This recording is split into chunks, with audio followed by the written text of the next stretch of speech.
É impressionante como o Bolsonaro celebra fatos que ele acha que são vitórias, porque ele não consegue fazer a leitura correta, mas depois, na verdade, são grandes derrotas. Isso porque o Anderson Torres, antigo ministro da Justiça de Bolsonaro, teve um inquérito contra ele no âmbito civil arquivado por conta dos atos antidemocráticos.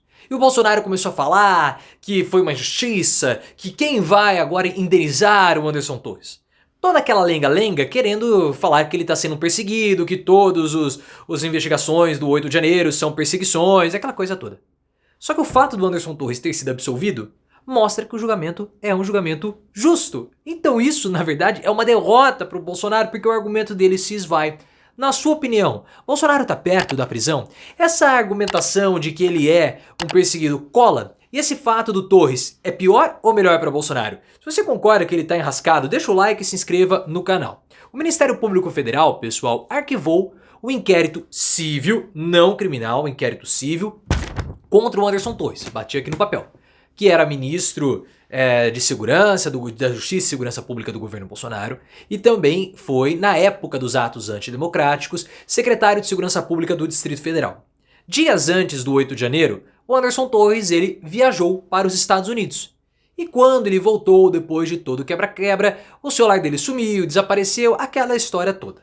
Agora o Ministério Público pediu o arquivamento do inquérito civil contra o Anderson Torres.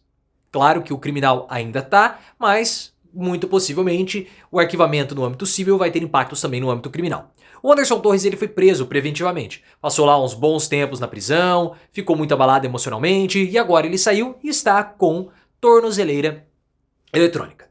O Bolsonaro, claro, reagiu. Falou assim, quem vai pagar pela injustiça que foi feita ao Anderson Torres, né? Porque o Torres foi preso. E ele está fazendo isso, o Bolsonaro, preocupado com ele próprio. Porque ele sabe que ele vai ser indiciado pelos atos antidemocráticos. Porque a história está posta. O Bolsonaro não dissuadiu os seus apoiadores, os seus aliados. Houve todo um clima de animosidade e uma prévia do 8 de janeiro aconteceu em 12 de dezembro, na invasão da sede da Polícia Federal em Brasília, no dia da diplomação de Lula. O problema estava tão grave para o Bolsonaro que o Dias Toffoli falou para ele ir para os Estados Unidos. Isso é uma coisa que precisa ser investigada também. Mas enfim. E agora, com a absolvição do Torres, o Bolsonaro quer falar que todo o processo é um processo injusto, que tá rolando uma perseguição, que o Torres foi preso preventivamente, que a vida dele virou de cabeça para baixo para depois ser absolvido. O lance é que o Bolsonaro, como ele tá muito desesperado, e pelo fato de ele ser um tapado politicamente, ele não consegue enxergar que essas situações o prejudicam juridicamente. É igual ele falar que o processo do TSE foi um processo injusto. Como que o TSE foi injusto com ele nos processos de cassação, sendo que o TSE o absolveu em outras ações? É a mesma coisa. Como que o processo está sendo injusto se o Ministério Público absolveu o Anderson Torres? É um contrassenso que o Bolsonaro está falando. Então, a absolvição do Anderson Torres é péssima para Bolsonaro. O bom seria se o Torres fosse condenado.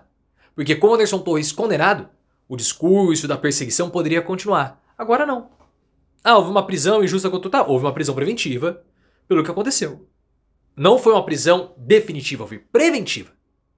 As investigações avançaram, não foi concluído nada com o Anderson Torres, havia o risco dele destruir provas, porque ele era um dos responsáveis, e agora ele foi absolvido. Qual é a injustiça nisso, Bolsonaro? Qual é a perseguição? Nenhuma, estamos fazendo um julgamento justo, tanto é que o Torres foi absolvido. Perceba como o discurso é esvaziado? Eu vejo como uma derrota para o Bolsonaro. É claro que eles vão vender, que há uma perseguição. O Flávio Bolsonaro quer fazer gracejos agora, né? Falando que existe uma polícia federal paralela, em alusão à BIM paralela, porque o Flávio é o próximo a cair. O Flávio ele vai sofrer busca e apreensão, porque o Alexandre de Moraes já identificou que relatórios produzidos pela BIM paralela foram utilizados pela defesa do Flávio Bolsonaro no inquérito das rachadinhas. Então o Flávio, que não perde por esperar, que o fortão da Polícia Federal vai chegar lá na casa dele oferecendo um chocolatezinho pra ele, já que ele gosta muito de chocolates. Se bem que ele é um grande produtor de chocolate, né, o Flávio Bolsonaro. Mas isso aí é outra história a respeito das preferências chocolatísticas do Flávio Bolsonaro. É óbvio também, pessoal, que nós temos uma situação, e segundo as informações do Ricardo Noblat do Metrópolis é para o Bolsonaro ficar preocupado. Porque agora que o recesso do judiciário vai acabar, novas denúncias deverão aparecer contra os envolvidos no 8 de janeiro. Isso é esperado para agora. Denúncias contra quem? Contra financiadores, contra idealizadores, contra pessoas que de algum modo participaram estrategicamente no planejamento do ato. Os patriotários já foram presos. Agora, os próximos alvos são aqueles que estão mais acima da hierarquia. E Bolsonaro é visto como sendo um dos grandes mentores intelectuais disso tudo. Então é muito possível que a denúncia contra o Bolsonaro venha. Pode ser que não venha nessa primeira leva, mas nas próximas ela virá. A denúncia está se fechando. Por que ainda não foi apresentada? Porque, olha, nós estamos agora investigando o caso da BIM Paralela.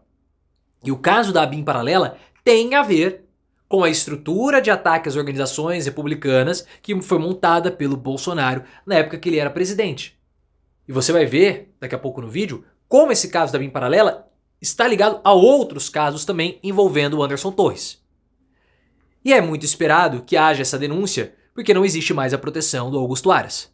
Nós vimos uma operação da Polícia Federal contra o Carlos de busca e apreensão. Segundo informações da Bela Megali do Globo, especula-se que se o procurador-geral não fosse o Paulo Gonet, mas sim o Augusto Aras, essa operação nunca iria acontecer. Mas como temos Paulo Gonet e o Alexandre de Moraes fazendo ali um ajuste sem as turras que existiam antes, essa operação vai sair contra o Bolsonaro mais cedo ou mais tarde, não vai haver nenhum tipo de obstrução, porque não tem nem mais Aras nem Lindor Araújo.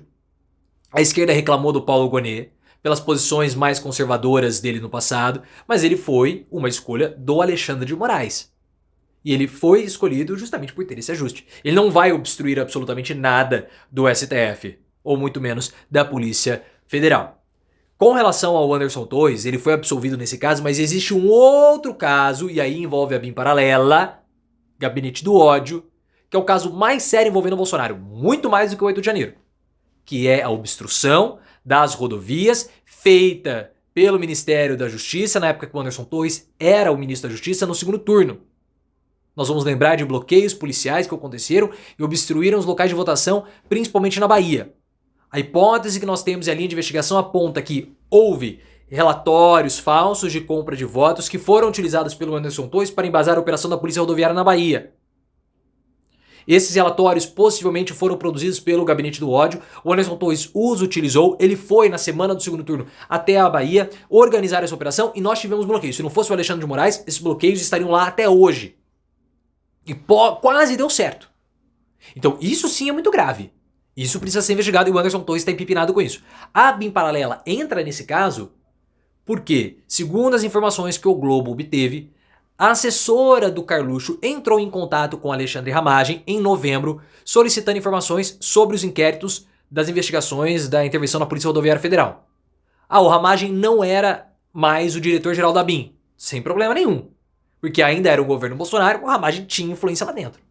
E como nós vimos, essa operação toda envolvendo o software espião, o First Mile, e a BIM Paralela, tinha mais gente do que só o Ramagem. Então ele tinha tentáculos ali dentro. Não vai dar pro Anderson Torres escapar. Nem Bolsonaro, nem Carluxo. Todos eles vão fazer uma grande luta de jiu-jitsu na prisão. Talvez não o Carlos com o Bolsonaro, mas aí é outra história.